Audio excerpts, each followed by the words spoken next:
안녕하세요. 오늘도 사연살롱을 찾아주셔서 감사합니다. 3살짜리 딸을 키우고 있는 아줌마예요.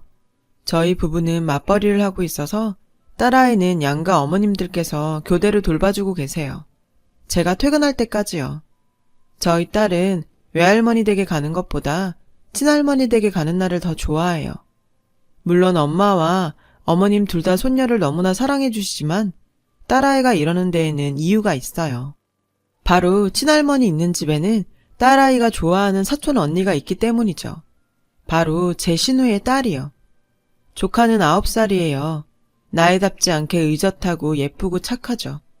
책임감도 강하고 철이 정말 빨리 들어서 저나 남편에게도 예의 바르게 잘하고 제 딸도 잘 돌봐주곤 해요. 저희 딸이 아직 어려서 솔직히 귀찮을 법도 한데 싫은 내색 한번 안 하고 잘 데리고 놀더라고요. 명절 때도 어른들이 음식하고 상 차리는 동안 언제나 조카가 제 딸을 돌봐줘요. 그래서 저는 시댁 가면 참 편해요. 제 딸이 조카처럼만 자라주면 소원이 없겠더라고요. 그러면서도 한편으로는 그런 조카를 볼 때마다 안쓰러운 마음이 들기도 해요. 어린애가 너무 철이 일찍 든 것 같아서요. 시누이도 가끔씩 그런 말을 하더라고요. 명절에 아이들 재워놓고 술 한잔 기울이며 얘기하다 보면 시누이는 어김없이 조카 얘기를 하며 눈물을 보여요. 언니, 내가 우리 수연이한텐 죄인이야. 애는 애다워야 하는데 수연이는 안 그래요. 지금껏 한 번도 떼쓴 적이 없어요. 내가 그렇게 힘들어 보이는 걸까요? 어린 수연이 눈에도 티날 만큼? 사실 조카는 아빠가 없어요. 시누이가 미혼모거든요. 제가 처음 시누이를 만난 건 시누이가 22살 때였어요. 당시 시누이는 풋풋한 대학생이었죠. 저는 남편과 동갑이고 25살에 회사에서 만났어요. 지금도 같은 회사에 다니고 있고요. 처음 남편에게 시누이를 소개받았을 때 시누이가 좋은 사람이라는 걸 알았어요. 생글생글 웃으면서 배려심도 많고 분위기를 밝게 만드는 사람이었거든요. 한참 멋부리는 거 좋아할 나이인데도 아르바이트 월급을 늘 부모님 선불이나 주변 사람들을 위해 쓰더라고요. 저도 그런 시누이를 제 친동생처럼 생각하면서 언니처럼 챙겨주었어요. 남편 모르게 용돈도 챙겨주고 가방이나 신발을 사주기도 했죠. 시누이한테는 아깝지 않았거든요. 저는 남편이랑 3년을 연애했어요. 시부모님이 좋은 분들이셔서 결혼 준비를 하면서 얼굴 붉힐 일이 없었어요. 결혼식을 몇 달 안 남겨둔 어느 날이었죠. 저는 남편과 함께 시댁에 갔어요. 그때 이미 자연스럽게 집도 드나들며 며느리 노릇을 하고 있을 때였거든요. 게다가 남편이랑 사내 연애를 했었으니 퇴근도 같이 하는 날이 많아서 퇴근길에 들러 밥을 먹곤 했거든요. 그날은 어머님이 갈비찜을 하셨다며 저녁 먹으러 오라고 하신 날이었어요. 남편과 함께 집으로 들어갔는데 평소와 달리 집안 분위기가 심상치 않다는 걸 느낄 수 있었죠. 식탁에는 차리다 만 듯 수저 몇 벌이 놓여 있었고 가스불은 조리 도중에 꺼진 것처럼 냄비에서 연기가 모락모락 나고 있었죠. 그리고 거실 바닥에 시누이가 무릎을 꿇고 앉아 있었어요. 고개를 푹 숙인 채 말이죠. 당시 시누이는 대학을 졸업하고 회사에 취직해 직장 생활을 하고 있었어요. 그런 시누이의 모습에 전 놀랐어요. 남편이 먼저 나서서 물었죠. 엄마, 아버지, 무슨 일이에요? 주연이 너는 왜 그러고 있어? 그러자 아버님은 한숨을 푹 내쉬시면서 잠시 바람 좀 쐬고 와서 얘기하자. 아버님은 밖으로 나가셨고 어머님은 울기만 하셨어요. 저는 어머님께 다가가 달래드렸죠. 남편은 시누이한테 가서는 무슨 일이냐고 물었고요. 그러자 시누이가 고개를 들었어요. 동그랗고 고운 얼굴이 눈물 범벅이 되어 빨갛게 부어 있었어요. 토끼처럼 빨개진 눈에서 눈물이 하염없이 흘러내렸죠. 저는 너무 놀라서 어머님도 잊고 시누이한테 달려갔어요. 무슨 일이냐고 물었지만 시누이는 좀처럼 말을 하지 않았어요. 그러자 어머님이 입을 여셨죠. 주연이가 임신했단다. 그 순간 저도 남편도 아무 말도 못하고 벙찐 표정으로 시누이를 봤어요. 시누이한테 만나는 사람이 있다는 것조차 모르고 있었거든요. 그런데 난데없이 임신이라니요. 먼저 정신을 차린 건 남편이었어요. 아니, 미성년자도 아닌데 그게 뭐 물론 갑작스러운 일이긴 하지만 그렇다고 큰일 난 것도 아니잖아. 우선 애 아빠랑 상의를 해야지. 네 남자친구 연락처 좀 줘. 그러자 신우이는 울면서 그러더군요. 지우래. 자기가 돈 줄 테니까 지우래. 순간 남편도 저도 열이 확 받았어요. 어린애도 아니고 임신시켜놓고 무작정 돈으로 떼우겠다? 이게 말이 돼요? 그 자식 번호가 뭐야? 남편은 빨리 애 아빠 연락처를 내놓으라고 소리쳤어요. 저도 애 아빠가 누군지 알아야 만나서 얘기하고 그쪽 부모님과도 상의할 게 아니냐고 남편을 거들었어요. 지우든 낳든 일단 어른들과 상의부터 해야 한다고요. 저랑 남편이 동시에 추궁하니 신우이는 결국 남자친구 연락처를 알려주었어요. 남편은 그 자리에서 바로 전화를 걸었죠. 누군가 전화를 받더군요. 남편은 숨을 고르고는 말했어요. 여보세요? 저는 주연이 오빠 되는 사람인데 좀 만나야 할 것 같습니다. 그러자 상대편 쪽에서 그러더군요. 주연이랑은 얘기 끝났습니다. 저는 더 할 말이 없어요. 주연이도 동의했고요. 그 말에 남편은 버럭 소리를 질렀어요. 야, 남의 귀한 동생 임신시켜놓고 돈 줄 테니 지우라면 다야? 사고를 쳤으면 책임을 져야 할 거 아냐? 남편이 소리를 높이며 화를 내자 상대방은 이내 전화를 툭 끊었어요. 그렇게 폭풍 같은 며칠이 지나갔고 신우이의 통장에는 상당히 큰 금액의 돈이 입금되었어요. 단순히 수술비라기에는 몇 배는 되는 더 큰 돈이었죠. 신우이도 당황할 정도로요. 전 신우이를 데리고 산부인과에 갔어요. 그런데 신우이가 울면서 그러더군요. 언니, 나 애기 심장 소리도 들었어요. 나 못할 것 같아. 그런 신우이를 보는 제 마음도 아팠어요. 결국 신우이는 시부모님 앞에 무릎을 꿇고 빌었어요. 자기가 몸이 부서져라 이래서라도 애를 키울 테니까 제발 낳게 해달라고요. 막내딸이 그렇게 울면서 비는데 어쩔 수가 없었던 시부모님은 결국 아이를 낳는 것에 동의하셨어요. 저희 결혼식도 신우이 안정기 접어들 때까지 몇 달 미뤄서 진행했고 신우이는 혼자 태교를 하고 조카를 출산했어요. 아이 아빠한테는 죽었다고 할 거예요. 절대 안 보여줄 거예요. 그래, 그렇게 돈으로 때우려는 무책임한 놈은 애 볼 자격도 없어. 신우이의 말에 저도 맞장구를 쳐주었죠. 신우이는 본인이 말한 대로 정말 열심히 일했어요. 아기가 100일도 되기 전에 몸을 추스르고 회사에 복귀를 했어요. 근무 시간 동안은 어머님이 조카를 봐주셨고 퇴근 후에는 신우이가 육아를 병행했어요. 저도 시간이 날 때마다 조카를 돌봐주었고요. 사실 신우이가 출산을 한 뒤 남편이랑 몰래 아이 아빠에 대해서 알아보려고 했었어요. 신우이 친구들한테도 물어봤지만 다들 아는 게 별로 없더라고요. 결국 아빠가 누군지 알아내지 못했죠. 남편은 그놈이 눈앞에 나타나기만 하면 가만 안 둔다고 이를 득득 갈았어요. 그러던 어느 날이었어요. 퇴근길에 딸을 데리러 친정집으로 가는 중이었어요. 그때 어머님한테 전화가 걸려왔어요. 지금 잠깐 집으로 와달라고 하셨죠. 어머님 목소리가 심상치 않아서 무슨 일이 있나 싶었어요. 저는 친정엄마한테 전화를 걸어서 딸을 조금만 더 봐달라고 부탁드리곤 시댁으로 향했어요. 시댁에는 어머님이 혼자 계셨어요. 그런데 안절부절 못하고 계시더라고요. 무슨 일이 있냐고 물었더니 어머님이 제 손을 덥석 잡으시며 그러시더라고요. 오늘 누가 집으로 찾아왔었어. 자기가 수연이 아빠 변호사라더라. 순간 너무 놀라서 네? 하고 소리를 크게 질러버렸어요. 어머님은 아직도 진정이 안 되시는지 횡설수설 하시며 설명하셨어요. 아까 낮에 양복배 입은 양반이 우리 집에 왔더라. 김누구 씨 변호사라면서. 그래서 그 사람이 누구냐고 물었더니 우리 수연이 이름을 말하면서 수연이 생부라고 그러는 거야. 조카는 신우이 성을 사용하고 있었어요. 그런데 그 성까지 정확히 얘기하는 걸 보면 신우이와 조카를 아는 사람이 보낸 건 맞는 것 같았어요. 어머님은 입술을 달차기시며 말했어요. 그런데 그 변호사가 이상한 말을 하지 뭐니. 유언장을 집행해야 한다나? 그러면서 언제 시간을 내서 자기 사무실에 수연이랑 주연이를 보내달래. 그러면서 명함도 주고 갔어. 어머님이 제게 명함을 내미셨어요. 그 명함에는 법무법인이라는 단어와 함께 변호사 누구누구라고 이름이 적혀 있었어요. 하지만 제 머릿속에 박힌 건 유언장이라는 단어였죠. 죽음과 깊게 연관된 그 단어를 듣는 순간 뭔가 불길함을 느꼈거든요.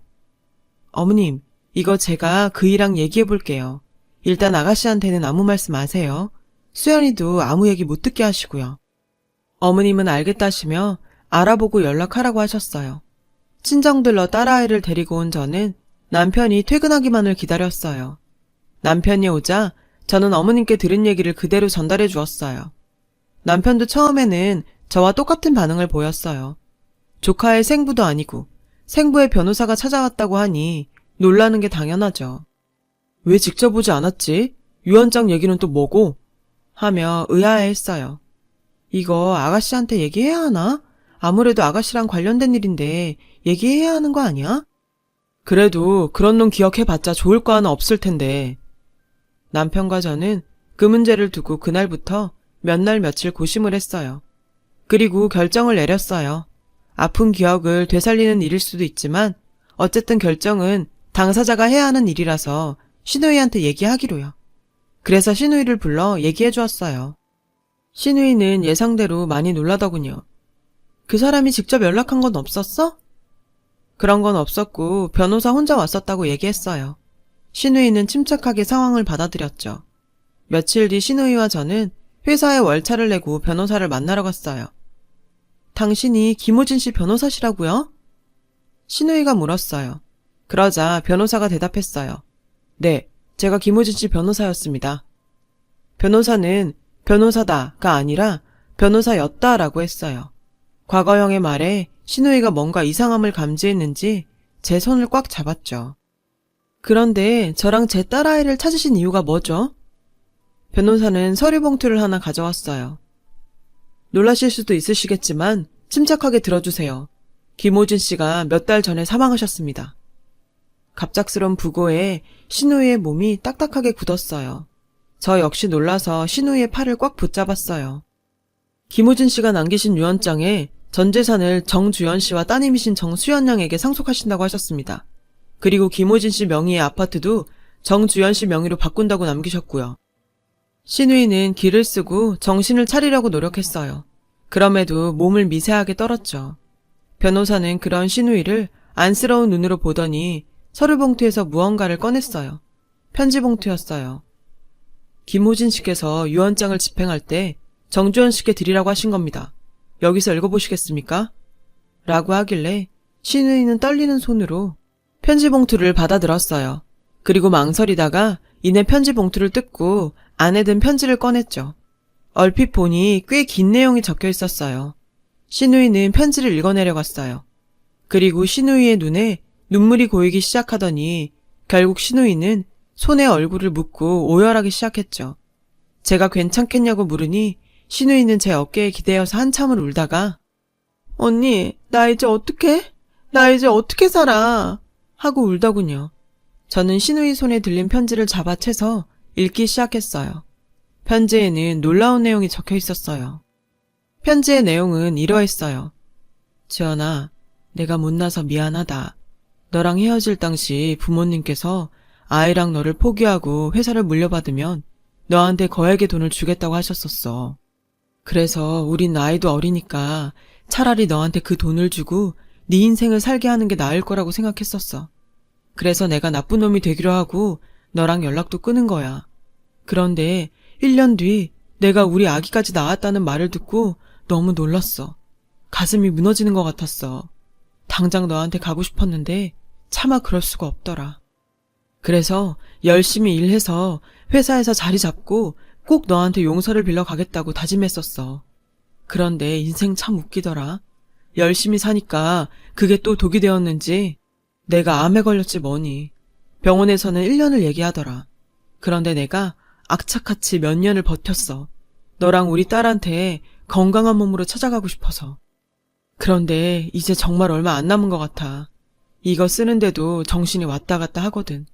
주연아, 너는 더러운 돈이라고 할 수도 있겠지만 내가 해줄 수 있는 게 이것뿐이라서 미안하다. 그리고 우리 딸 잘 키워줘서 고마워. 대학 동기가 가끔 수연이 사진을 보내줬어. 딸은 너무 예쁜데 너만큼은 아니더라. 주연아, 나는 너밖에 없었고 지금도 그래. 내가 후회되는 게 있다면 죽는 순간에도 너와 아이를 지켜주지 못했다는 거야. 정말 미안하고 우리 딸한테도 아빠가 정말 사랑한다고 전해줘. 사랑해, 정주연. 신우이는 작정한 듯 말했어요. 저 이 돈 못 받아요. 제가 어떻게 이런 돈을 받아요? 그리고는 정신을 놓은 사람처럼 울었어요. 저는 남편에게 전화를 했어요. 남편이 바로 달려와 주었고 상황을 전해 듣자 역시나 할 말을 잃더군요. 시부모님들도 이야기를 들으시고 무척 놀라셨어요. 신우이는 한동안 알았어요. 며칠을 울면서 누워만 있어서 조카가 많이 걱정을 했어요. 신우이는 그 돈을 받지 않겠다고 했어요. 변호사에게도 그 뜻을 전했고요. 그런 신우이 마음을 돌린 건 뜻밖의 방문이었어요. 바로 조카 생부의 부모님들이었죠. 그분들은 변호사를 통해 연락을 하셔서 시댁을 찾아왔어요. 그리고 집에서 신우이를 보시자마자 두 분이 무릎을 꿇으셨죠. 우리가 그때는 어리석었어요. 무슨 자존심을 세운다고 있는 집 애를 만나라고 그렇게 아들을 몰아붙였어요. 이렇게 될 줄 알았으면 사랑하는 여자랑 가정 꾸리고 살게 해줄걸. 그럼 스트레스도 안 받고 건강 나빠질 일도 없었을 텐데요. 호진이가 많이 보고 싶어 했어요. 그쪽 어머니가 울면서 그러시더군요. 신우이는 아무런 말도 하지 않고 같이 울기만 했어요. 전 그때도 지금도 그 사람 원망 안 해요. 그 사람 선택이었으니까요. 이제와 이런 말 하기 그렇지만 호진이가 남긴 것만 제발 받아줘요. 안 그럼 우리가 그 애한테 죄인이 될 거야. 당신은 받을 자격이 있어요. 딸아이를 위해서라도 제발 받아줘요. 그날 신우이와 한참을 이야기하다 가셨고 결국 그 사람이 남긴 걸 받기로 했어요. 신우이는 아직 어린 조카를 위해 모든 일을 비밀에 붙였어요. 조카가 중학교에 들어가고 나면 이야기를 해줄 거라고 했죠. 가끔씩 신우이는 조카 생부의 납골당에 찾아가곤 해요. 저도 한번 따라간 적이 있는데 납골당 안에 대학생 시절의 신우이와 찍은 스티커 사진이 있더라고요. 그걸 보고 울며 웃던 신우이의 얼굴이 참 슬퍼 보였어요. 신우이는 딸아이를 위해서라도 열심히 살 거라고 했어요. 딸아이에게는 자신이 세상 유일한 부모라면서요. 한없이 연약해 보이는 신우이도 엄마는 엄마인가 봐요. 아이를 생각해 힘을 내는 거 보니 말이죠. 신우이가 정말 행복하게 살았으면 좋겠어요. 제 이야기를 들어주셔서 감사합니다. 여러분, 사연 댓글에 응원과 현명한 조언 부탁드려요. 좋아요와 구독은 저에게 큰 힘이 됩니다. 오늘도 좋은 일 가득하세요.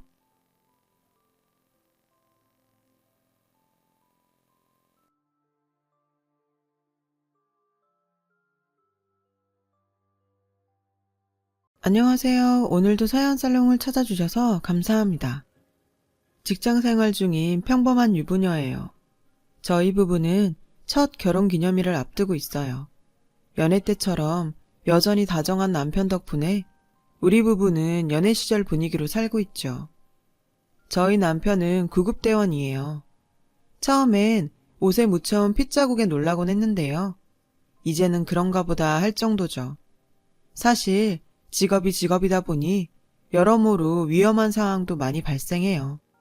음주운전 교통사고가 발생해서 현장에 출동했을 땐 술에 떡이 된 환자가 몸에 손대지 말라며 난동을 부려서 주먹에 맞아 얼굴에 시퍼런 멍이 든 채 들어오기도 했어요. 가족 입장에서 봤을 때 썩 좋은 직업은 아니죠. 그래도 남편이 어릴 때부터 꿈꾸던 일이기도 하고 힘들고 고돼도 보람있어 하니까 묵묵히 남편 뜻을 따르고 있죠. 남편은 자기 몸도 힘들 텐데 휴일이면 우리 어디 놀러 갈까? 데이트 가고 싶은데 없어? 장모님이랑 같이 공원 가서 점심 먹고 데이트할래? 이러면서 저를 먼저 생각해줘요. 평소에 같이 있어주지 못했던 시간들을 채워주려고 애쓰는 것 같아서 고마우면서도 많이 안쓰러워요. 그래서 저는 웬만하면 남편이 쉴 수 있도록 괜찮다고 거절을 하는 편이죠. 남편은 저 외에도 챙기는 사람이 하나 더 있어요. 바로 제 친정 엄마죠. 엄마는 저희 옆동에 살고 계세요. 제가 결혼하면서 집을 나가게 돼서 지금은 혼자 살고 계시죠. 사실 결혼 앞두고 엄마 혼자 남기고 집을 나오는 게 너무 걱정되었어요. 뉴스를 보면 독거노인 고독사에 대한 기사가 많잖아요. 그런 뉴스를 볼 때마다 우리 엄마도 그렇게 되면 어떡하나 걱정을 많이 했죠. 그런데 남편이 먼저 저희 엄마를 모시고 살면 어떻겠냐고 하는 거예요.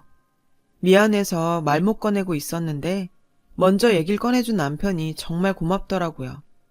하지만 엄마의 반대로 무산이 되었죠. 딸 내외 신혼까지 빼앗을 생각은 없다시며 단호하게 거절하셨어요. 그래서 친정 근처에 신혼집을 마련하는 선에서 타협을 했죠. 그래도 저는 걱정이 됐어요. 근처라고는 해도 혼자 지내는 건 마찬가지잖아요. 이런 제 마음을 어떻게 알았는지 남편은 적적해 하실 엄마를 위해 말티즈를 선물로 사드렸어요. 처음엔 강아지를 보시고는 잘 키울 수 있을까 걱정하던 엄마는 이젠 딸처럼 금이야 오기야 키우고 계세요. 이쯤 되면 사위 사랑은 장모가 아니라 장모 사랑은 사위라고 할 만하겠죠. 사실 저와 엄마는 아주 각별한 사이예요. 운 없게도 아름답지 않은 가정사를 겪고 자란 덕분이죠. 엄마와 제가 같이 산 세월은 한 4, 5년 정도 되는 것 같아요. 저는 꽤 풍족한 집에서 외동딸로 태어났어요. 아빠는 할아버지 회사에서 일을 하셨죠. 대표 아들이라서 비교적 젊은 나이임에도 높은 직책을 맡고 계셨고요. 엄마는 결혼하고 1년 뒤 저를 낳았어요. 결혼 전 식당에서 조리사로 일을 하던 엄마는 결혼하고 바로 일을 그만두셨고 이후로는 살림과 육아에 힘쓰며 전업주부로 살게 되었죠. 제가 저희 집안의 첫 아이다 보니 저는 가족들의 사랑을 넘치게 받고 자랄 수 있었어요. 부모님뿐만 아니라 할아버지, 할머니도 첫 손녀인 저를 무척이나 아껴주셨거든요. 그러던 어느 날 엄마가 떠나버렸어요. 4살 무렵이었는데 신기하게도 저는 그날의 일을 기억해요. 모르긴 해도 제가 가지고 있는 기억 중 가장 오래된 기억일 거예요. 그날은 여느 날과 마찬가지로 집에서 엄마와 시간을 보내고 있었어요. 다른 게 있다면 엄마의 옷차림이었죠. 평소와 달리 엄마는 외출복 차림으로 식탁 앞에 앉아 있었어요. 엄마는 제게 아침을 먹인 뒤 데리고 나갔죠. 그리고는 대문 밖에 대기해 있던 아빠 차에 올랐어요. 아빠는 운전석에 앉아 있었고 엄마는 절 아는 채 보조석에 앉았어요. 우리 가족을 실은 차는 어딘가를 향해 한참을 달렸어요. 그러다 도착을 했는데 지금 생각해보니 버스터미널이었던 것 같아요. 그곳에서 엄마는 저를 꼭 끌어안고는 말없이 한참을 그러고 있었어요. 엄마 몸이 이상하게 떨리고 있었죠. 나중에 크고 나서야 그때 엄마가 울고 있었다는 걸 알았어요. 희수야, 엄마는 우리 희수를 사랑해. 그러니까 엄마 잊으면 안 돼. 알았지? 그러자 옆에 있던 아빠가 애한테 그런 소리를 뭐하러 하냐며 기억해서 좋을 거 없다고 퉁명스레 말했어요. 엄마는 저를 떼어놓고는 뒷좌석에서 큰 캐리어를 꺼내 도망치듯 가버렸어요. 울면서 엄마를 부르는 저를 뒤로하고 엄마는 그렇게 버스터미널 안으로 사라졌죠. 아빠는 울다 지친 제 몸 위로 안전벨트를 다시 채워주고는 차를 몰아 집으로 돌아왔어요. 그리고 다음날 아침 잠에서 깬 저를 반긴 건 엄마가 아닌 낯선 여자였어요. 예쁘게 화장을 한 여자는 엄마보다 훨씬 어려 보였어요. 아빠는 뭐가 좋은지 웃고 있었어요. 희수야, 인사해. 오늘부터 우리 희수 엄마가 되실 분이야. 엄마라고 해봐. 저는 우리 엄마가 아니라고 울먹였고 아빠는 그런 저를 잡고 단호히 말했죠. 이제는 이 아줌마가 희수 엄마야. 그러니까 엄마라고 부르고 말도 잘 들어야 해. 알았어? 그 말에 저는 울음을 터뜨렸어요. 하지만 아빠는 저를 달래주지 않았죠. 그렇게 새엄마와의 생활이 시작됐어요. 새엄마는 나름 엄마 노릇을 한다고 노력했지만 아이를 키워본 적이 없어서 모든 게 서툴었어요. 아빠가 도우미 아줌마를 고용해주고 나서야 상황이 조금 나아졌죠. 엄마를 찾으며 많이 보챘던 저는 시간이 지나자 이런 상황이 적응이 되었고 언제부턴가 새엄마를 엄마라고 부르게 되었어요. 5살부터 유치원도 다니며 친엄마를 잊기 시작했어요. 제가 7살이 되던 해에 새엄마가 임신을 했고 초등학교 들어가던 해에 동생을 낳았어요. 동생은 남동생이었어요. 아빠랑 할머니가 아들이 나왔다고 많이 좋아하셨습니다. 그런데 굴러 들어온 돌이 박힌 돌을 뺀다고 동생이 태어나고부터 저를 대하는 새엄마의 태도가 미묘하게 달라지기 시작하더군요. 정확히 말하면 동생의 첫 돌 이후예요. 어느 순간부터 새엄마는 동생 기저귀 가는 것부터 분유를 타주는 것까지 제게 시켰고 제가 먹은 건 저보고 설거지를 하라고 했어요. 방 청소도 물론이었죠. 말 그대로 못된 계모가 된 거예요. 그 당시 저는 이미 새엄마를 엄마의 존재로 인식하고 같이 살았기 때문에 그런 태도는 정말 충격으로 다가왔어요. 새엄마는 남동생에게는 따뜻한 미소를 짓다가도 제게는 싸늘하게 대했어요. 뭐하고 서 있어? 들어가 숙제해. 공부하든가 할 거 없으면 잠이라도 자. 늘 이렇게 날카롭게 소리를 질러댔어요. 하루는 동생이 너무 울길래 배가 고픈가 싶어서 이유식을 찾았는데 새엄마가 득달같이 달려와서 버럭 질러댔어요. 지금 뭐 하는 거야? 우리 애한테 아무거나 먹이려고? 그러다 내 아들 탈라면 네가 책임질 거야? 그 순간 깨달았어요. 아, 새엄마는 우리 엄마가 아닌 거구나. 그런 생각이 들자 친엄마가 너무 그립더라고요. 같이 산 시간은 새엄마가 더 길었지만 역시나 내 엄마는 친엄마뿐이었죠. 이런 일들은 아빠한테는 말할 수가 없었어요. 아빠는 회사 일로 바쁜 데다 무엇보다 새엄마는 아빠 앞에서만큼은 제게 천사 같은 엄마로 변했거든요. 아빠가 남동생에게 빠져있기도 했고요. 내가 결혼은 잘했지. 당신처럼 애들 잘 돌봐주는 사람이 어딨어? 아빠는 새엄마의 본 모습을 몰랐거든요. 이런 상황에 제가 새엄마 실체를 폭로한들 뭐가 달라지겠어요. 초등학교 고학년이 되면서 저는 방과 후 친구네 집에 가거나 도서관에 있다가 최대한 늦게 집으로 돌아가곤 했어요. 늦게 들어가면 늦었다고 타박을 하긴 했지만 그 정도는 참을만 했거든요. 고생을 하면 금방 애늙은이가 된다고 하더니 저도 그랬던 것 같아요. 중학교에 들어가면서부터는 제 목표는 1등이 아닌 독립이었어요. 정확히는 새엄마한테서 벗어나는 거였죠. 아빠는 새엄마처럼 저를 괴롭히지는 않았지만 점점 제게 무관심했어요. 떠난 아내가 남기고 간 딸보다는 사랑하는 현재의 아내가 낳은 아들이 더 소중했겠죠.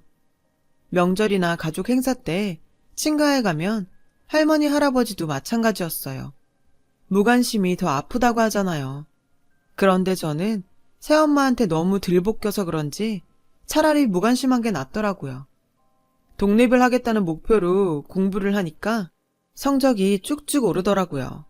물론 제 성적에 관심 있는 사람은 아무도 없었지만요. 아빠는 단 한 번도 성적표 나왔냐는 말조차 하지 않았죠. 고등학교에서도 늘 전교 5% 안에 들었어요. 당연히 선생님들의 기대를 한 몸에 받으면서 소위 명문대라고 불리는 대학교에 지원을 했죠. 남들은 공부만 해도 힘들다는데 저는 아르바이트를 병행하면서 공부를 했어요. 그런 저를 보며 친구들은 집도 잘 살면서 왜 그렇게 돈에 집착하냐고 했지만 전 그럴 수밖에 없었죠. 아빠가 다달이 넣어주는 용돈과 명절에 받은 용돈들도 모조리 저금을 했어요. 거기에 알바를 해서 번 돈까지요. 다행히 저는 지원했던 명문대에 합격을 했고 집에 가서 아빠한테 합격 통지서를 내밀자 놀라더라고요. 그럴만 했죠.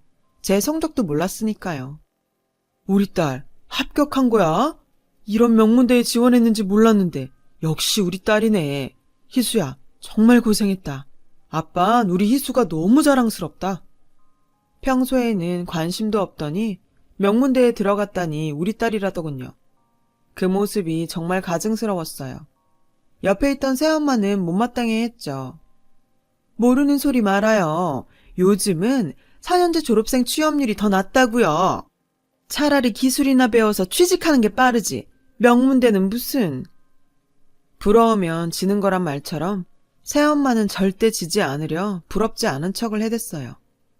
아빠, 저 기숙사 신청했어요.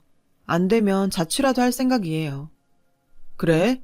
그런 거라면 걱정 마. 딸이 공부한다는데 이 아빠가 그 정도 못 해주겠니? 얼마든 말만 해.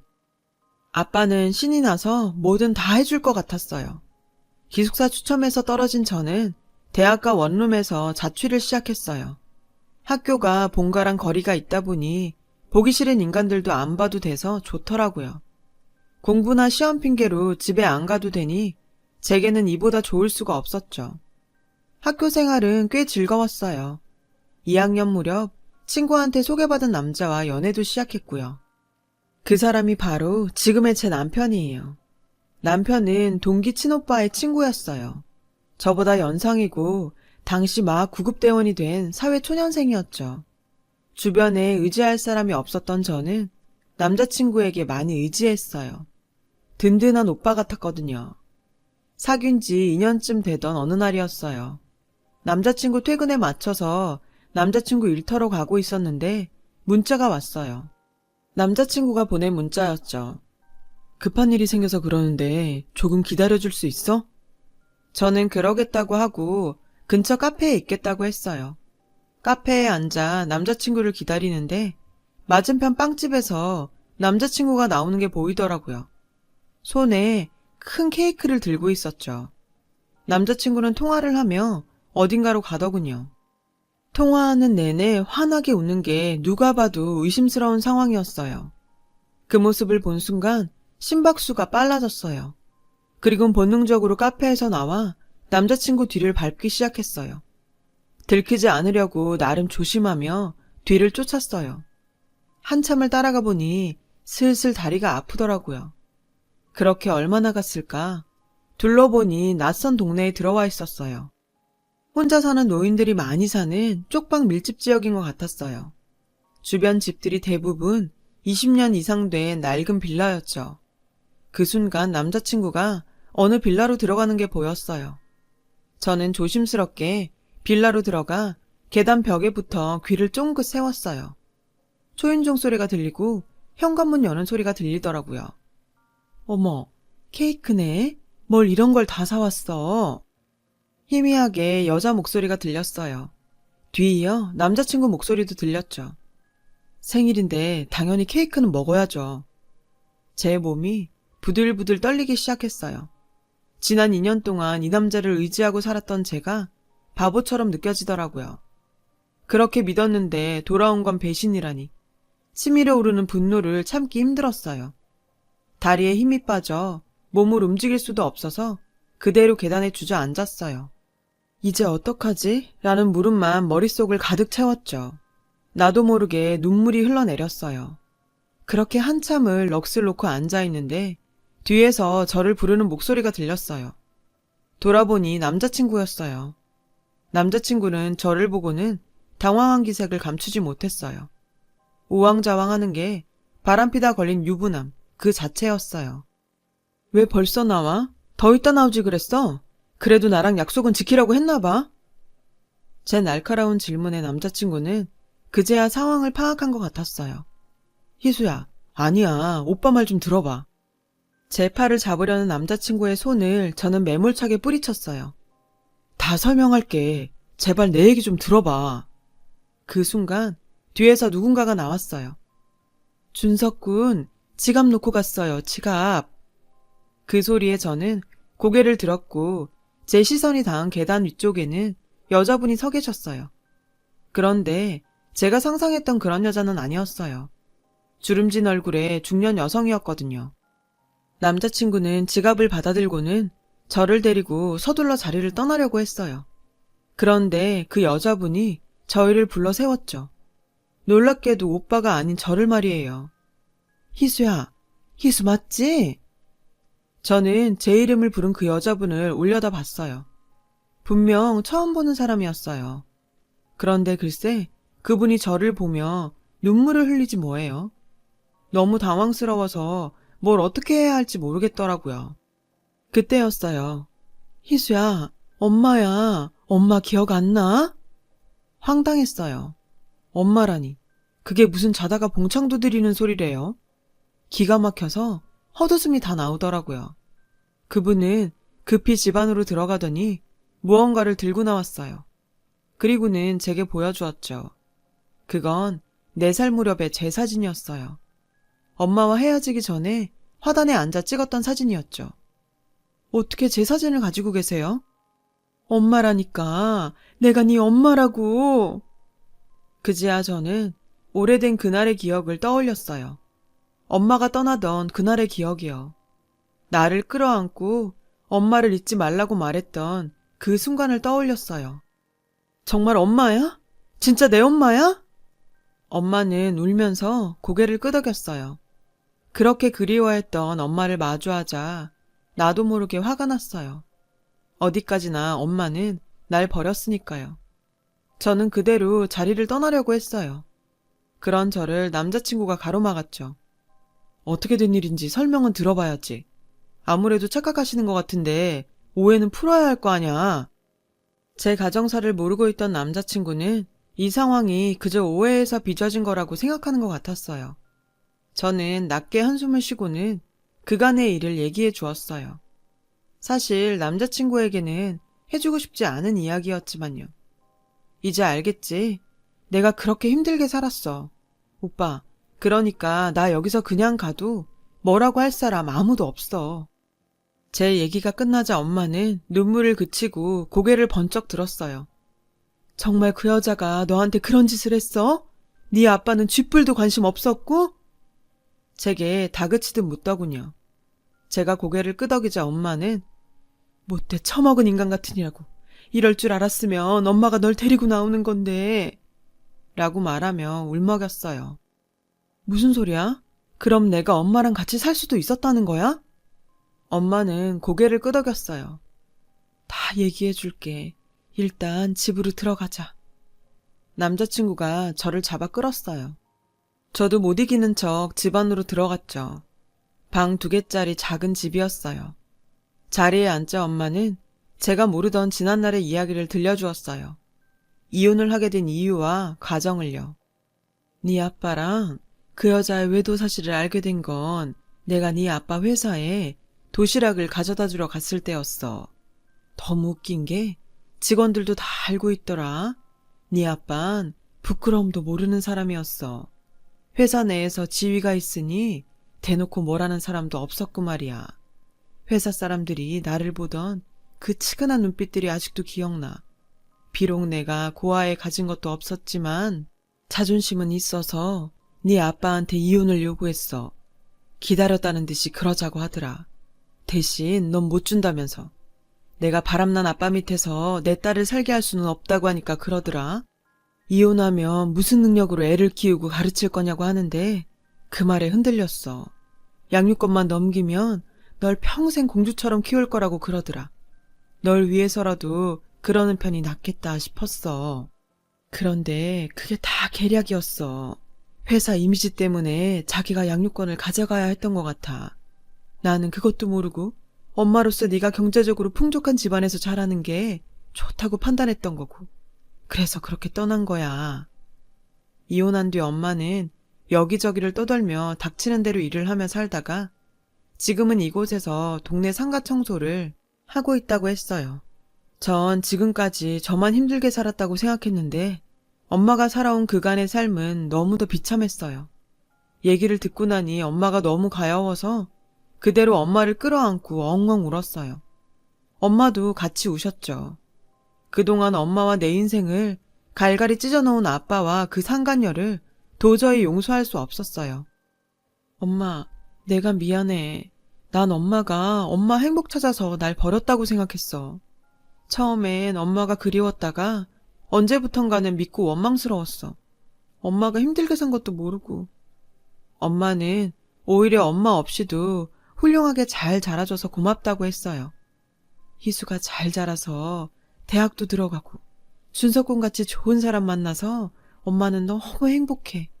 내 생명의 은인이 내 딸 남자친구라니 어쩜 이런 인연이 있니? 남자친구는 제게 엄마와의 인연을 얘기해 주었어요. 아주머니는 내가 첫 출동 나갔다가 만난 환자셨어. 상가 건물에서 과로로 쓰러지셨거든. 그 후로도 마음에 걸려서 가끔 들여다보고 병원도 같이 다녀드리다 보니 이모 조카처럼 지내게 된 거지. 암으로 돌아가신 엄마 생각도 나고. 그날 저는 엄마 집에서 생일 케이크에 초도 켜고 같이 저녁도 먹었어요. 그리고 정말 오랜만에 엄마 품에 안겨 잠들 수 있었어요. 엄마 품은 정말 따뜻했어요. 다음날 저는 남자친구를 뒤에 달고 본가로 갔어요.